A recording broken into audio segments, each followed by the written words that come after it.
seja muito bem-vinda ao programa Saúde Mental, Vida e Trabalho. Nesse programa eu trago temas para ajudar pessoas que estão sobrecarregadas de trabalho, estressadas ou ansiosas a fazer com que a vida volte a ter sentido. Essas aulas, elas geralmente acontecem segundas e quartas às 20h20, tá bem? Então eu sou a psicóloga Gabriela Marques e o tema da aula de hoje é ansiedade versus depressão. Se esse tema te interessa, gruda aqui porque essa aula tá muito boa.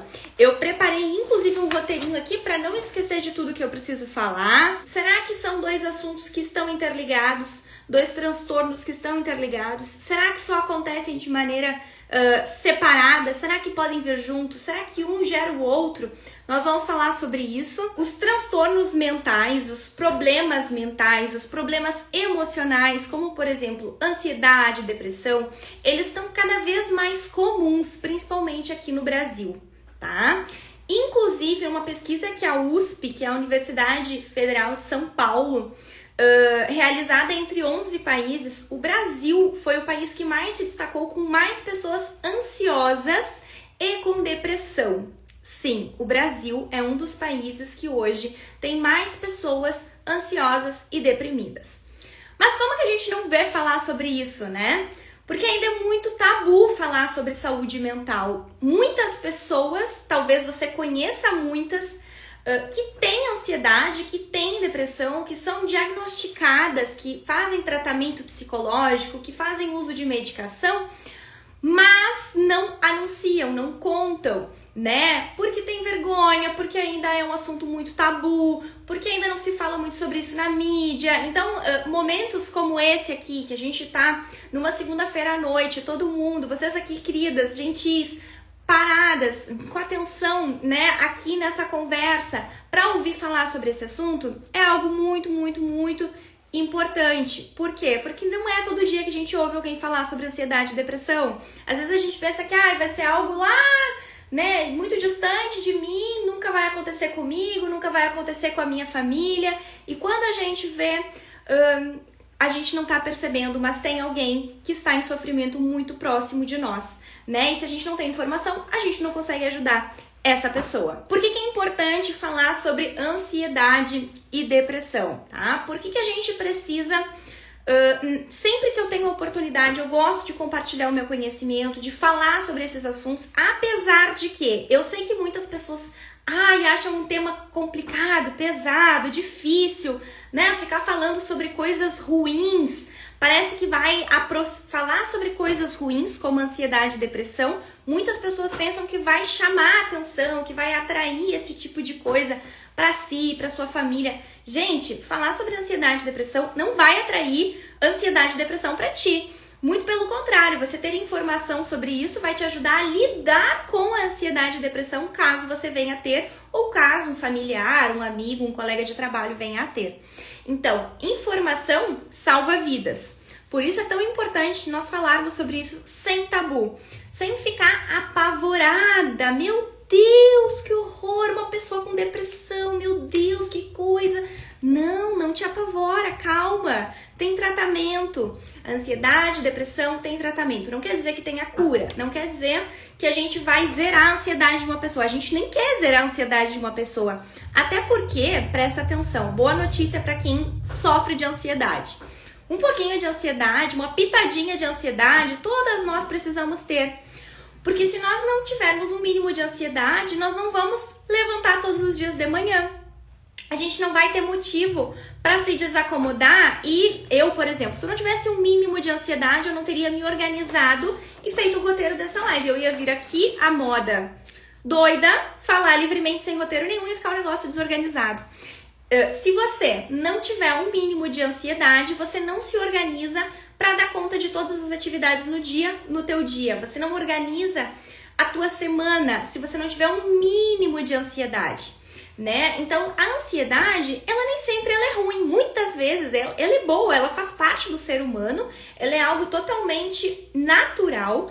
O problema é quando essa ansiedade vem num nível muito elevado, começa a te atrapalhar, Quando a ansiedade começa a atrapalhar teu sono, atrapalhar as tuas funções no teu trabalho, as tuas atividades, tu não consegue mais dar conta do que tu tá fazendo porque tu fica pensando lá na frente o que tu precisa fazer, que tu tá atrasada, tu fica te cobrando, daqui a pouco tu não consegue render porque tu não consegue focar em uma coisa, porque tu já tá pensando num problema lá adiante, já começa a pensar que o pior vai acontecer, começa a ficar agitada, a ficar nervosa. Aí essa ansiedade não é boa. Essa ansiedade, ao invés de te ajudar, ela tá te atrapalhando. Ela tá te fazendo não ser tão produtiva no teu trabalho, porque tu está preocupada com algo que talvez nem vai acontecer. Falar sobre ansiedade e depressão ajuda as pessoas a entenderem que ela não é a única pessoa que está passando por isso no mundo, né? Ela consegue entender que tem alguém que vai entender ela, por exemplo, sei lá, uma psicóloga, né? A pessoa que está passando por isso, muitas vezes ela tem vergonha de falar sobre isso para uma amiga, para um conhecido, para os seus familiares. Ela tem medo do julgamento e as pessoas julgam, as pessoas são horríveis e às vezes não é por mal, às vezes é porque as pessoas, sei lá, foram criadas, nós fomos criados numa cultura onde parece errado dizer que se está com depressão ou que se está com ansiedade. Então, quem está vivendo isso, quem está passando por isso, muitas vezes deixa de falar sobre isso, por medo desse julgamento, o que é muito ruim. Porque quanto menos tu fala, mais você guarda, pior você fica. Quanto menos tu fala, mais tu te isola, menos tu quer estar com as pessoas, porque tu não pode falar sobre o que tu tá sentindo no teu interior.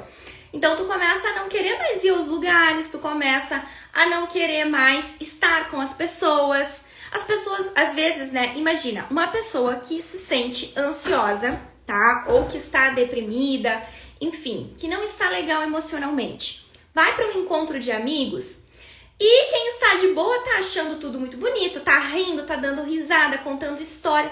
Quem não tá bem internamente não consegue entrar nessa mesma vibe. Quem não tá bem, muitas vezes está ali pensando que horas são, se já tá na hora de ir embora. A pessoa não consegue relaxar, não consegue aproveitar, não consegue se sentir bem. E muitas vezes não pode nem falar sobre como ela tá se sentindo, porque não vai ter espaço ali naquele momento com todo mundo para falar sobre esse assunto. Então o que acontece? Provavelmente na próxima vez que tiver esse encontro de amigos ou de família, essa pessoa ansiosa ela não vai participar. Ela vai optar em ficar em casa. Ela vai começar a se isolar.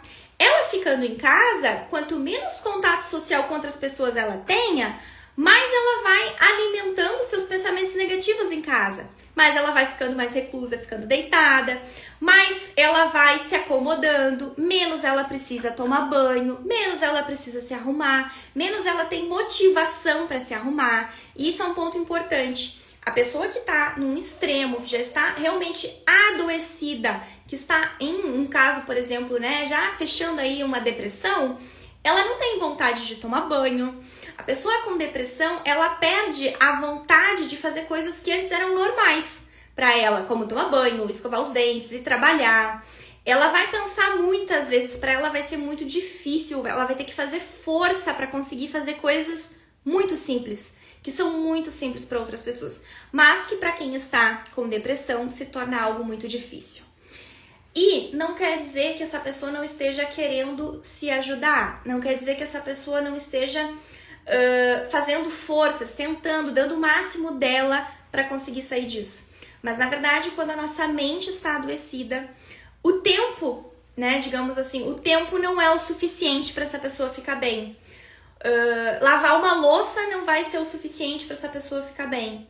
Ir na academia todos os dias não vai ser o suficiente para essa pessoa ficar bem.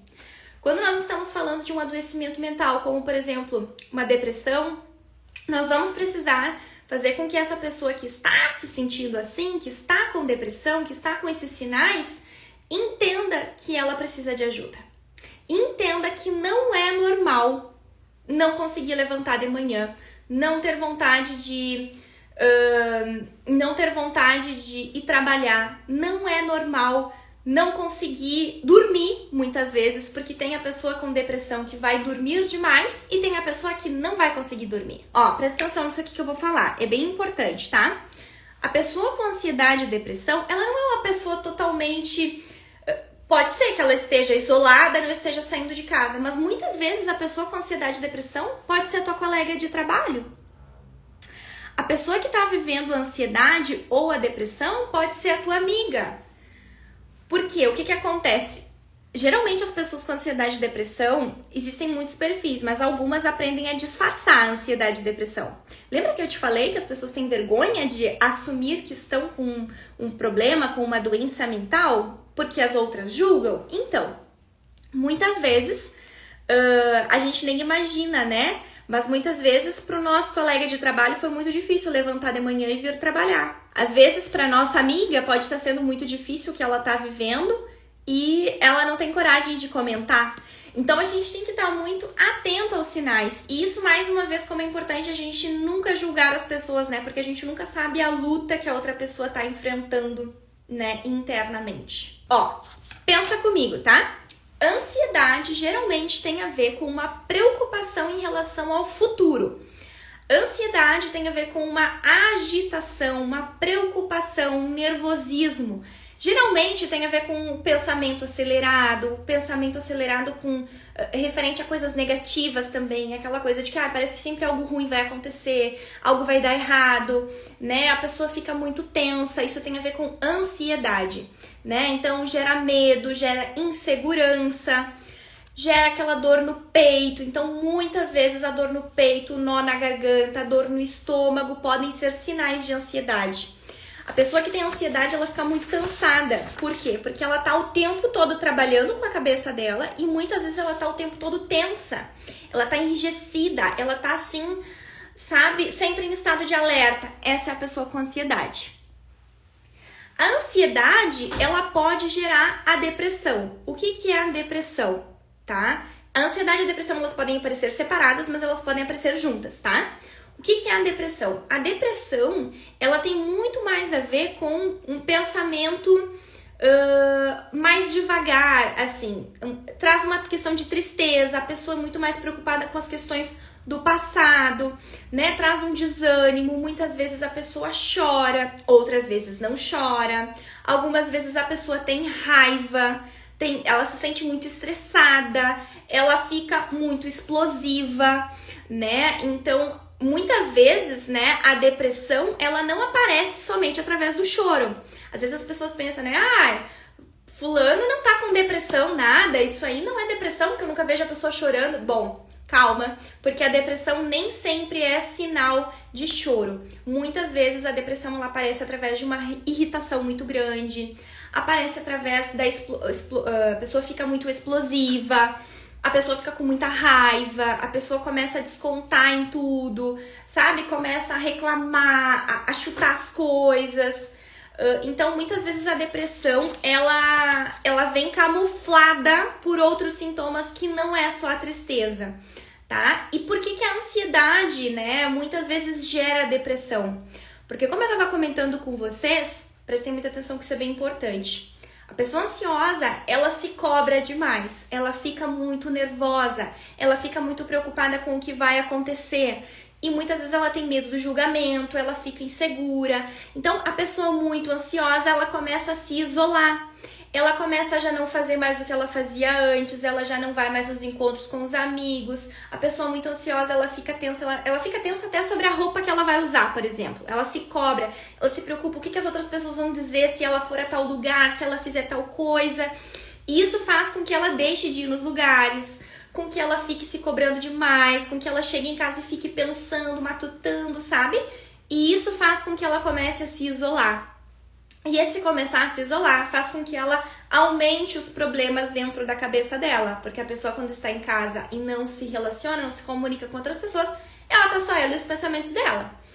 E se ela já não está legal, ela começa a aumentar esse problema dentro da cabeça dela. E quando ela vê, ela tá trocando a noite pelo dia, ou ela tá indo dormir muito tarde, ou dormindo cedo e também dormindo até tarde, ou acordando muito cedo. Enfim, ela começa a inverter tudo e entra num quadro de depressão, porque começa a perder o sentido tudo que ela tá pensando. Por pensar demais, as coisas começam a perder o sentido.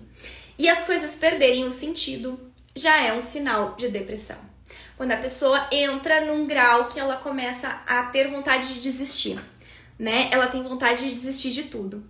né? De largar tudo, de largar seu trabalho, de largar sua família, de sumir, né? Essas são palavras, são frases muito comuns em uma pessoa que tem depressão. Vontade de sumir, vontade de desistir de tudo, vontade de morrer, né? E aí a gente já tá falando de um caso mais grave que merece mais atenção. Faz sentido pra vocês o que eu tô falando? Vocês conhecem alguém que já viveu uma depressão, que já viveu um caso de extrema ansiedade? Me contem aqui. Lembrando que depressão e ansiedade são coisas que a gente vai ter que monitorar pro resto da vida. Quer dizer que a pessoa vai ter que ficar fazendo psicoterapia pro resto da vida? Não, não quer dizer isso. Quer dizer que a pessoa vai ter que tomar remédio pro resto da vida? Não, também não quer dizer isso. Mas a pessoa vai precisar adquirir habilidades ou, enfim, desenvolver ferramentas para que ela consiga lidar e identificar quais são os gatilhos, quais são as situações na vida dela, no cotidiano dela, que geram ansiedade ou que deixam ela mais desorganizada, desequilibrada emocionalmente, que pode desencadear novamente essa depressão, por exemplo, tá? Então, ansiedade e depressão tem tratamento, mas não quer dizer que tenha cura. A gente não tem como zerar a ansiedade da pessoa, a gente nem quer isso, tá? Também não temos como zerar a depressão. Bom, na verdade até temos como, né? A depressão sim, nós temos como controlar ela, mas nós vamos precisar fazer uma manutenção pro resto da vida. É como a obesidade. A obesidade também, uma vez que você é obesa, você vai precisar controlar a obesidade pro resto da vida, porque é um pulinho pra tua mente, pro teu corpo voltar pra obesidade, pra você comer, se perder e ganhar peso. A mesma coisa a depressão. É um pulinho pra te ter uma crise. Se você não tiver, principalmente, né, um tratamento psicológico muito bem feito ao longo de um determinado tempo aí, eu tô falando, e quando eu falo de tratamento psicológico, gente, é no mínimo 6 meses, tá? No mínimo 6 meses, porque a gente, pra ficar ruim, a gente não leva 2, 3 semanas, a gente leva muito tempo. Então, o tratamento também envolve tempo. Porque o tratamento para ansiedade e depressão, ele é um tratamento que muitas vezes o importante é que seja através da psicoterapia. Alguns casos, algumas pessoas vão precisar de uso de medicação também. E é muito importante que isso aconteça, que essa medicação seja tomada direitinho, que depois, quando a pessoa for largar a medicação, não seja de uma hora para outra, seja também com acompanhamento psiquiátrico. Mas o que acontece? Precisa da psicoterapia junto com o psicóloga, tá? Junto com a medicação, porque a medicação vai te ajudar a controlar o sintoma. A medicação vai te deixar talvez mais calma, menos com dor no peito, vai te deixar com o pensamento mais devagar, mais tranquilo, vai te deixar mais tranquila. Porém, é na psicoterapia com a psicóloga que tu vai entender o que foi que te fez ficar tão agitada. O que foi que te fez ficar com tanta dor no peito? O que foi que te fez? O que é na tua semana? O que é na tua rotina? O que é na tua família ou no teu trabalho que tá te causando tanta ansiedade, que tá te causando tanta preocupação? No momento em que na psicoterapia tu identifica o que é que tá te gerando toda essa ansiedade, você vai começar a aprender com a sua psicoterapeuta, com a sua psicóloga, né, a desenvolver maneiras para lidar com isso de uma maneira mais saudável, de uma maneira que tu não precise ficar engolindo sapo e sim colocando para fora o que você pensa, né, enfim, organizando o que precisa ser organizado. E é na psicoterapia com a tua psicóloga, falando sobre a tua rotina, a tua semana, as tuas coisas, que tu vai aprender a lidar com essas situações que acontecem no cotidiano e que estão te gerando esse mal-estar tão grande. Se você fica só na medicação, o que vai acontecer? Você não vai aprender a falar sobre o que você está sentindo. Você não vai aprender a dar limites para aquela pessoa que te deixa quase doida, sabe? Porque às vezes a gente tem ansiedade porque a gente não sabe dar limite para as pessoas. Se você só toma um remédio, você vai ficando anestesiada e nunca dá limite para as pessoas. Na psicoterapia, tu vai aprender a dar limites para as pessoas. A medicação, por exemplo, vai te ajudar a dormir. Se eu tomar uma medicação para dormir, tu vai dormir. Vai ser uma paulada, tu vai dormir. Na psicoterapia, tu vai entender o que tá te tirando o sono, o que tu pode fazer para melhorar o teu sono sem depender de uma medicação. sabe? Sem depender de um terceiro, porque a medicação por um tempo tu vai usar ela e na medida em que tu vai te acostumando, o teu corpo, o teu organismo vai se acostumando, tu vai precisar aumentar essa dose dessa medicação para ela continuar fazendo efeito.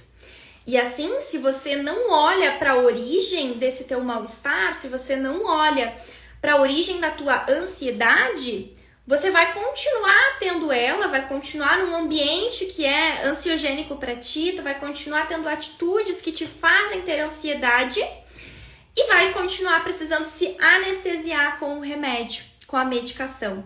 E na psicoterapia, né, a gente vai então ajudar o paciente a identificar esses gatilhos e criar ferramentas para lidar com isso de uma maneira muito mais saudável que não envolva a medicação. Claro, tem casos, né? Existem momentos, por exemplo, uma pessoa que tem fortes crises de ansiedade. Provavelmente ela vai precisar de uma medicação. Pelo menos por um tempo. Até porque a psicoterapia também mexe com a pessoa. Então, tem alguns assuntos que nós vamos falar na nossa terapia, com a nossa psicóloga, que podem ser muito difíceis, né? E às vezes tu está tomando a medicação te ajuda a falar sobre coisas que se talvez tu não estivesse tomando a medicação, tu não conseguiria falar. Mas aí, claro, a gente já tá falando de um grau, né, mais forte de sofrimento, algo bem mais intenso, tá? É que a mente humana, ela é muito complexa, né? Então, eu vou comentando aqui, mas existem graus diferentes de sofrimento, né? Existem, pra gente falar em medicação, a gente já tá falando num grau maior. A gente não pode banalizar e achar que qualquer ansiedade deve tomar medicação, qualquer tristeza é motivo para tomar medicação. Não, não é assim, tá? Então existem graus diferentes de sofrimento. E quem vai poder te dizer se o indicado é buscar a medicação é somente uma psicóloga ou um médico psiquiatra, tá? E mesmo assim a gente tem que cuidar com quem a gente consulta, né? Porque vão ter profissionais e profissionais. Infelizmente, né, em todas as categorias profissionais acontece isso, sabe? Então, gente, como eu tava comentando, pessoas que têm ansiedade e depressão muitas vezes sofrem preconceito das outras pessoas. Muitas vezes não têm coragem de assumir, de falar pro mundo, de falar pras amigas, pros conhecidos que fazem psicoterapia, que tomam medicação, que não estão legais, né? Então as pessoas começam a guardar pra si, começam a se fechar, começam a se isolar, né? E isso se torna um perigo. Por quê? Presta atenção. Presta muita atenção. Por um lado, as pessoas deixam de falar pra não ter que lidar com, ter que dar explicação do porquê que tá ruim, o que aconteceu, que tipo, a pessoa já não tá bem. Se ela tiver que ficar se explicando, é ainda pior. Mas o problema é que na medida em que a pessoa não fala pra outra pessoa, não tem como a amiga adivinhar que ela não tá bem. Até porque tem pessoas que fingem muito bem que estão bem, mas na verdade não estão. E não é por mal que elas fazem isso, mas é porque é a maneira que elas encontram pra conseguir continuar convivendo com as pessoas. Muitas vezes é botando um sorriso no rosto. Só que isso vira um perigo porque... Sabe aquela coisa que às vezes a gente recebe a notícia que alguém tirou a própria vida, cometeu um suicídio, mas ninguém percebeu que a pessoa ia fazer isso? A pessoa estava sempre sorrindo, pegou todo mundo de surpresa, a família de surpresa, os amigos de surpresa? Então, por isso que é um perigo. Por isso que é um perigo as pessoas terem tanto preconceito com a saúde mental, com ansiedade, com depressão. Porque se as pessoas têm preconceito, quem está em sofrimento não vai pedir ajuda. Quem está em sofrimento vai ter vergonha de falar. Quem está em sofrimento começa a aumentar o problema dentro da sua cabeça e chega num ponto que se ela não encontra uma live como essa, ou um conteúdo, né, como essas que eu venho compartilhando aqui todos os dias, ela pensa que não tem solução para o que ela está sentindo. Muitas vezes ela nem sabe que o que ela está sentindo é ansiedade, ou é depressão, ou é alguma coisa relacionada a uma doença mental. E essa pessoa acaba tirando a própria vida, de uma hora para outra. É horrível. É horrível. E eu acho muito importante nós falarmos sobre isso. Porque eu até me emociono, sinceramente me emociono. Porque agora, à tarde, eu fiquei sabendo de uma pessoa que cometeu suicídio. Era uma mulher jovem. Eu acredito que... Não sei se foi minha colega, se não foi. Mas com uma idade muito parecida com a minha. E eu fico muito triste, sabe? Fico triste pela família, fico triste pela pessoa também, porque pra pessoa chegar no ponto de cometer algo contra a própria vida, é porque realmente ela não tá bem, sabe? Realmente ela não tá bem. E eu não julgo quem faz isso. Eu penso que essa pessoa merecia ter recebido ajuda. Não sei se recebeu, não sei se ela conseguiu se abrir com alguém, né? E contar que não tava bem, não sei se ela tinha profissionais acompanhando ela. Mas eu acho que se ela tivesse talvez mais informação, sabe? Se tivessem mais ações de psicólogas falando sobre isso, se as pessoas se sensibilizassem um pouquinho mais sobre questões de saúde mental, talvez essa menina não teria tirado a vida dela hoje, sabe? Talvez ela teria visto que tem chance de reverter a situação, sabe? Que é possível tratar, que não precisa viver do jeito que provavelmente ela estava vivendo. Porque para uma pessoa tirar a própria vida, ela tá vivendo algo muito ruim dentro dela. Ela só quer acabar com a dor quando ela tira a vida dela. Ela muitas vezes, não é que ela queira morrer, mas ela quer acabar com aquilo que ela tá sentindo, né? Então, acho que é importante marcar algo aqui com vocês. É mito dizer que quem quer se matar, quem ameaça se matar não se mata. É mito dizer isso. Porque quem ameaça se matar tá pedindo ajuda, tá pedindo socorro. Tá dizendo, eu preciso de cuidado, eu preciso de ajuda, eu não tô bem, eu tô a ponto de fazer uma barbaridade contra mim. Então, é um mito dizer que quem ameaça se matar não se mata. Quem ameaça se matar, se mata muitas vezes. E esse mito faz com que as pessoas não levem isso tão a sério. E quando alguém fala que tem vontade de desistir de tudo, que tá com vontade de morrer, que as coisas perderam a graça, essa pessoa precisa de ajuda. Você precisa, se você que tá se sentindo assim, ou se você conhece alguém que tá se sentindo assim, você precisa marcar imediatamente uma consulta psicológica para essa pessoa. E muitas vezes essa pessoa que tá nesse sofrimento, ela não consegue marcar sozinha. Então vai precisar de um familiar, de um amigo, de uma amiga para fazer essa gentileza, esse empurrãozinho para marcar a consulta e fazer a pessoa ir. E conferir se a pessoa tá indo, e conferir se a pessoa tá tomando a medicação que ela precisa, né? Porque a mente de uma pessoa em adoecimento, ela pode ser muito danada, no sentido que ela vai auto-sabotando a pessoa, né? Então, isso é uma coisa muito, muito séria, sabe? E a gente entrou num ponto dessa live que, enfim, eu preciso seguir com o conteúdo, mas eu fico muito sensibilizada de verdade, gente, de verdade. Porque eu penso que se essa pessoa que tirou a própria vida tivesse chegado no meu conteúdo, talvez as coisas teriam sido diferentes. Se essa pessoa tivesse chegado no meu consultório, com certeza o futuro dela seria diferente, sabe? O futuro dessa família seria diferente. Hoje eu atendo muitos pacientes que chegam pra mim, pra atendimento, já com risco de vida. Até comentei isso hoje nos stories, né? Por que as pessoas deixam chegar tão no limite pra buscar ajuda? Sabe? Eu entendo que as pessoas dizem, mas terapia é algo muito caro, né? Não é qualquer um, né? É muito caro, não tenho dinheiro, é difícil, não sei o quê. Gente, é uma questão de prioridade. Não tem nada que pague o valor de uma vida, sabe? É algo muito sério.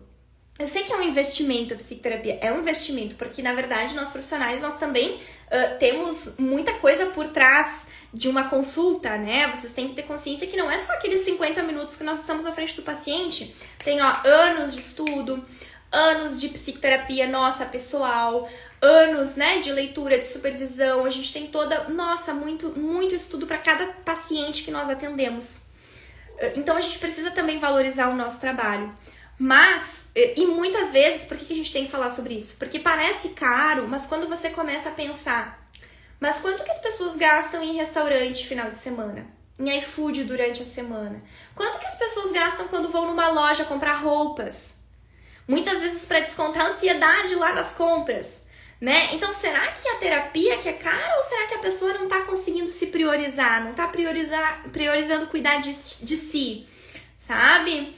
Então, enfim, acho que é um assunto bem importante da gente falar, tá? Inclusive, estou com 2 vagas para psicoterapia, tá? Se você quiser fazer atendimento comigo, me mande mensagem. Seguimos. tá? Vou seguir falando sobre os mitos, tá? Que eu acho que a gente tem que ficar muito atento, porque às vezes esses mitos a gente fala no senso comum, mas a gente pode estar contribuindo para a depressão de uma pessoa quando a gente fala isso. Por exemplo, dizer que depressão é falta de Deus. Gente, não. Como assim depressão é falta de Deus? Claro que não. Quantas pessoas vão na igreja e quantos padres, pastor, a gente conhece que inclusive cometeram suicídio, né? Então, depressão não é falta de Deus. Ansiedade não é falta de Deus. Isso não tem nada a ver com religião, isso não tem nada a ver com espiritualidade. Isso tem a ver com uma questão mental, né? Então, pensa que a depressão é como a diabetes. A questão é que diabetes, a gente vai fazer um exame e vai identificar lá um númerozinho.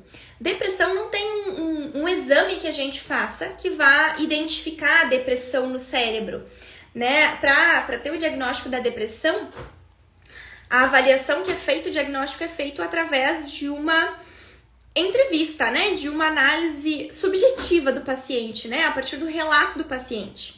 Mas não quer dizer que a depressão não exista. Não quer dizer que não exista um descontrole no cérebro da pessoa, né? Então, a depressão, ela tem que ser tratada assim como é tratado um problema no coração. A depressão deve ser levada a sério assim como é levada a sério quando uma pessoa tá com um pé quebrado. É um tratamento, é preciso fazer um tratamento. Só o tempo não é o suficiente para a pessoa se curar.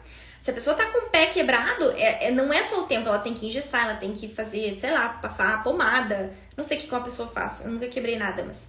Enfim, uma série de coisas que tu tem que fazer com acompanhamento, com o médico, que é específico para isso. O mesmo acontece com a depressão, tá? Uma pessoa com depressão, ela vai precisar, sim, de um tratamento psicológico, em alguns casos também um tratamento com uso de medicação com psiquiatra. E não adianta achar que somente o tempo vai ser o suficiente para isso passar. Não. O tempo, para uma pessoa que está com depressão ou que está num alto grau de ansiedade, com crise de ansiedade, vai só piorar a situação. Não vai melhorar, tá? Não vai melhorar. E aí é que mora o perigo, né? Porque a pessoa continua achando que não precisa, nega que precisa, quando vê o negócio estoura, né? Quando vê, fica ruim, né? E eu me preocupo com isso. Gente, eu me preocupo mesmo. Gente, depressão é só lavar uma louça que passa? Não, né? Não é só lavar uma louça que passa.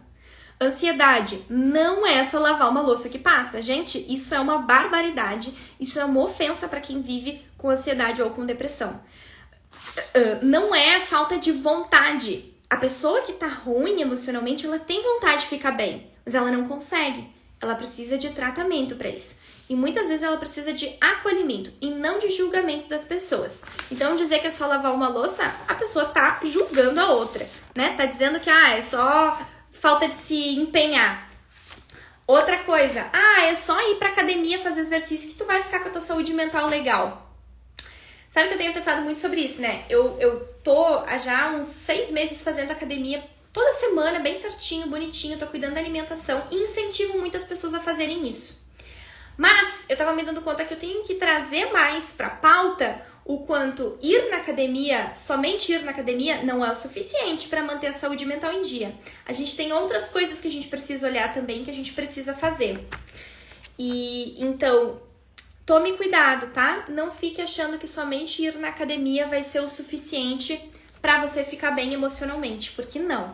Existem uma série de outras coisas que precisam ser feitas para a pessoa ficar bem. Inclusive na psicoterapia, sim, eu indico que as pessoas façam atividade física. Mas é fazer atividade física junto com o falar sobre o que ela tá falando, junto com o se empoderar para colocar limite para as pessoas, junto com aquilo que nós estamos trabalhando na psicoterapia. Lembrando que a psicoterapia, ela acontece uma vez por semana, 50 minutinhos na semana. Claro, alguns casos é 2 vezes, né? Quando a pessoa já não tá legal, que a pessoa realmente tá ruim, a gente sugere 2 vezes na semana. Então, muitas pessoas fazem consultas 2 vezes por semana. Mas a questão é que a terapia, ela não acontece só quando o paciente tá na frente a frente com a psicóloga, né? Porque geralmente o paciente continua pensando na terapia ao longo da semana, continua aplicando aquilo que foi falado, aquilo que foi combinado, né? E isso faz com que o tratamento aconteça de uma maneira muito mais efetiva. Isso faz com que o paciente melhore, com que o paciente se sinta bem. Só que tem que ter um comprometimento da parte do paciente, né? Porque pode ser a melhor psicóloga do mundo, que se o paciente não estiver comprometido em melhorar, em fazer o que precisa ser feito, ele não vai melhorar, não vai ficar bem, né? Então, por isso que a gente fala que não adianta obrigar, né, o familiar, a amiga a fazer terapia. Não, a pessoa tem que vir porque ela se dá conta que ela precisa, que ela tem que se tratar, né? Não adianta a gente forçar uma pessoa a se tratar porque não vai dar resultado. Ela vir forçada não vai ser o suficiente. Outra coisa que é bem comum de acontecer e que não é legal é a pessoa fingir que está bem ou não conseguir enxergar, não ter coragem de admitir. Ela nega que ela não está bem.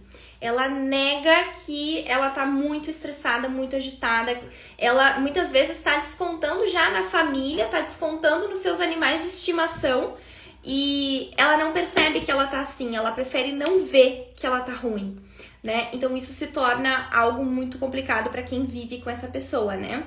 Porque é muito difícil a convivência com alguém que está triste, com alguém que está ou então agitado, e é muito difícil quando a pessoa não quer enxergar que está assim, né? Então vai uma construção, tem que plantar uma sementinha, mostrar para a pessoa, ajudar a pessoa, acolher a pessoa, não julgar a pessoa, mas até conseguir conquistar essa questão de realmente a pessoa entender que ela precisa de ajuda, às vezes vai um tempo.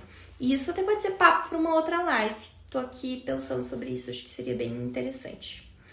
Mas enfim, ó, antes de eu puxar agora as perguntas que vocês me mandaram nos stories, tá? Pensa comigo. Você se deu conta que não tá se sentindo bem, que tá muito estressada, que tá muito irritada, que tá explosiva, muito preocupada com os problemas? Busque ajuda. Não fica sofrendo sozinha. Não é feio pedir ajuda, não é errado pedir ajuda. Peça ajuda para uma amiga. Ou mais, não se sente à vontade para pedir ajuda para alguém, para um conhecido? Marca logo uma psicóloga. Marca uma consulta psicológica. Tu precisa da ajuda de alguém que vai realmente te entender. Porque, infelizmente, hoje as pessoas ainda julgam, né? As pessoas não sabem como agir, né? Às vezes uma pessoa vai desabafar e a outra, querendo ajudar, conta uma outra história pior, né? Ou uma outra história que aconteceu com ela. E isso, ao invés de ouvir a pessoa que está em sofrimento, ela conta outra história, achando que vai ajudar, mas no fim acaba piorando a situação. Então, assim, conversar com uma amiga é diferente de conversar com uma psicóloga. Não tá legal? Marca logo uma psicóloga. Te prioriza. Abre mão de comer fora. Abre mão de comprar lá aquelas roupas que tu não precisa, que estão acumulando no armário. Abre mão de alguma coisa, mas investe em ti, tá? Investe em ti.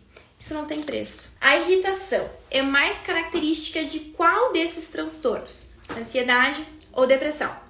Lembra que a ansiedade e a depressão elas podem aparecer juntas, tá? Mas a irritação, num primeiro momento, eu diria que a irritação ela é mais característica da pessoa que está com depressão. Porque a depressão, ela vem camuflada através do estresse, através da irritação, da explosão, né? Mas essa irritação pode ser também por um excesso de pensamentos que tem mais a ver com ansiedade. Então, cada caso é um caso, tá? Cada paciente é um enigma, né? Que somente fazendo uma avaliação, né, individual eu vou conseguir, né, indicar ou apontar qual que é o caso qual seria o diagnóstico dessa pessoa. Mas, geralmente, de modo geral, tá? A irritação, ela é muito, muito comum na depressão. Não necessariamente a pessoa já está em um quadro fechado de depressão, mas ela está se encaminhando para depressão. A pessoa está muito irritada, ela está com raiva, ela está assim, com uma coisa horrível por dentro. Sinal de alerta para depressão. Sinal de alerta para a pessoa que daqui a pouco está reprimindo uma tristeza muito grande, né? Sinal de alerta para ver se a pessoa vai ter vontade de ficar deitada. Sinal de alerta para ver se a pessoa vai querer ficar mais encolhida, né? É uma pessoa que quando alguém está muito irritada, é um sinal de alerta. A pessoa precisa iniciar uma psicoterapia para poder entender o que está gerando isso, para tentar mudar. antes que a situação comece a piorar, tá bem? Então, irritação geralmente tem a ver com a depressão. Como acalmar, controlar crises de ansiedade? Bom, primeiro eu vou explicar para vocês o que é uma crise de ansiedade, tá? A crise de ansiedade seria um momento de pico, extremo pico de ansiedade. Ela não fica acontecendo ao longo do dia, tipo assim, a pessoa passa o dia inteiro com crise de ansiedade? Não, ela passa o dia inteiro com ansiedade. Mas a crise de ansiedade seria um momento específico que vai durar aí entre 5, 10, 15 minutos, talvez meia hora. E essa crise de ansiedade, ela vai então gerar o coração muito acelerado, nó na garganta, tremedeira muitas vezes, suor, a pessoa fica com medo de morrer, com a sensação de que as coisas vão perder o controle, de que algo muito ruim vai acontecer. Isso seria, de modo geral, uma crise de ansiedade. Como acalmar, controlar a crise de ansiedade, tá? Digamos que você está no momento da crise, está na rua e percebeu que as coisas perderam o controle, tu começou a sentir aquela agonia, tu tá vendo que tu tá entrando numa crise de ansiedade, o que tu vai ter que fazer? Em primeiro lugar, respirar. Respirar com consciência. No momento da crise, o que você vai ter que fazer é respirar. E pensar que a crise de ansiedade não vai te matar. A crise de ansiedade não vai te fazer infartar. Apesar de que, muitas vezes, a crise de ansiedade ela é confundida com um infarto. Né? A pessoa pensa que está tendo um negócio no coração. Quando, na verdade, não. Ela é totalmente emocional. Você realmente está sentindo tudo isso no teu corpo, mas ela não vai te matar. Né? Ela não vai te infartar. Né? Claro, tenha certeza de que você não tem um problema no coração, né? Pelo amor de Deus. Além de respirar, o que mais tu precisa fazer? Tu precisa encontrar um lugar que tu te sinta segura, que tu possa sentar, que tu possa tomar uma água, né? Tu tem que daqui a pouco falar pra quem está do teu lado que tu tá tendo uma crise de ansiedade. Espero que tu tenha sorte de ter alguém calmo do teu lado. Porque se você tem alguém que fica muito agitada, a pessoa vai ficar nervosa em te ver tendo a crise e vai te deixar mais ansiosa ainda. Tu vai precisar, então, acalmar esta pessoa. Te acalmar e acalmar a pessoa. Outra coisa que tu pode fazer é começar a descrever o lugar que tu está na tua mente. Por exemplo, eu estou aqui no meu escritório que tem uma janela, a janela tá aberta, eu tenho que ficar tranquila porque já vai passar. O meu gato tá aqui embaixo, tá tudo bem, as coisas estão bem, é tudo algo da minha cabeça, eu preciso me controlar, eu só preciso respirar profundamente, tentar realmente tomar as rédeas novamente da tua mente. Essa seria uma outra estratégia para te lidar com a crise de ansiedade. Dizer para ti mesma que já vai passar, porque realmente já vai passar. A crise de ansiedade, ela passa. Talvez ela vá voltar daqui a pouquinho, talvez, né? Mas ela passa. É o momento de ligar desesperada para psicóloga? Não sei se vai te adiantar muito, porque não sei se a psicóloga vai poder te atender, a não ser que tu seja, né, paciente, claro. Mas o que eu quero dizer é que terminou a crise, busca ajuda. Sabe? Terminou a crise, marca uma consulta psicológica.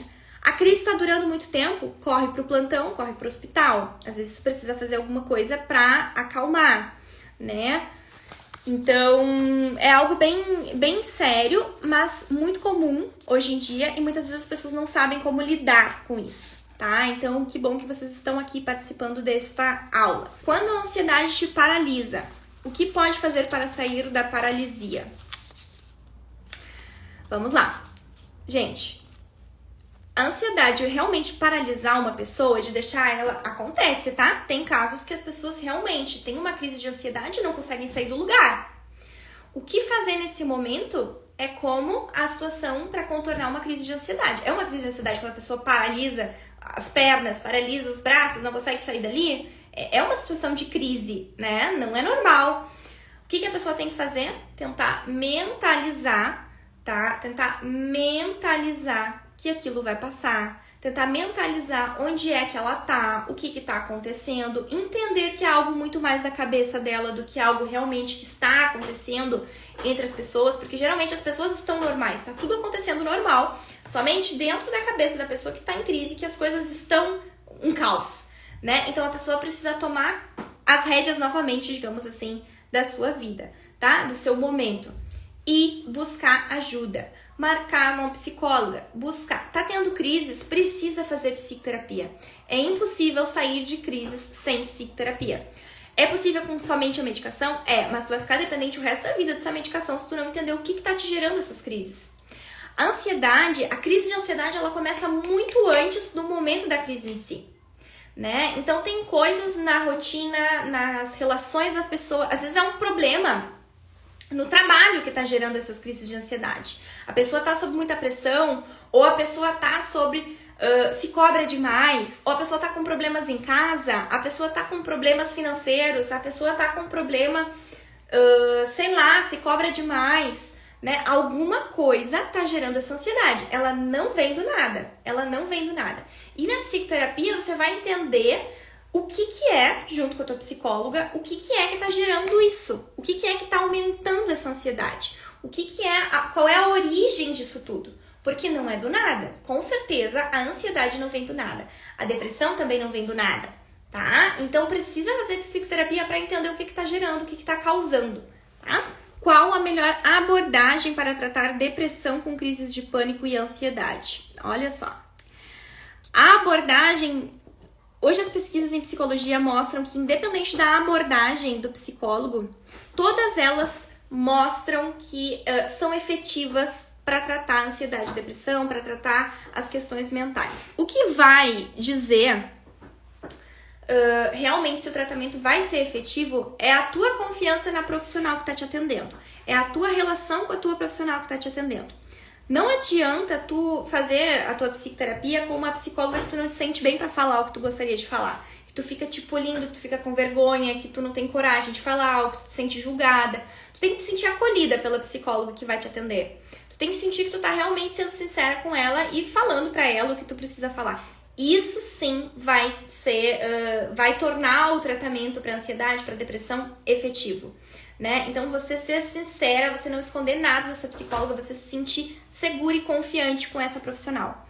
Então muito mais importante que a abordagem teórica da tua psicóloga, tu vai precisar observar como tu te sente no atendimento com ela. Tu precisa te sentir bem, tu precisa te sentir à vontade, tu precisa perceber que tu tá sendo sincera, que tu tá sendo honesta ali. Porque mentir pra psicóloga é o mesmo que tu mentir pra ti mesma, né? Então, muitas pessoas às vezes não se sentem bem na terapia e demoram tempos pra trocar, ou então desistem de ir na psicóloga porque não gostam na primeira vez que vão, né? Daqui a pouco pega uma profissional que é mais fechada, enfim, que a pessoa não se sente à vontade. Então, o interessante é tu pensar justamente em se sentir bem com a profissional que tá te atendendo. Claro, né? Eu considero a psicanálise a melhor abordagem, mas é porque eu trabalho com a psicanálise.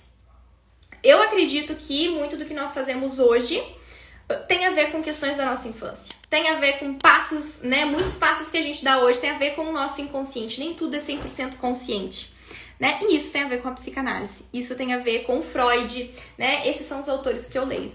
Mas não sou uma psicanalista daquelas que fica só analisando em silêncio. Não, eu sou muito ativa no processo de psicoterapia com os meus pacientes. Mas o mais importante é: busque uma profissional que tu te sinta bem, que tu te sinta à vontade e que tu sinta confiança em falar sobre os teus problemas, as tuas questões pra ela, porque muitas vezes tu vai falar pra tua psicóloga aquilo que tu jamais falaria pra uma amiga, jamais falaria pra uma mãe, pra um pai, pra uma irmã, pra uma filha, né? Então busca alguém que tu possa realmente confiar, tá bem?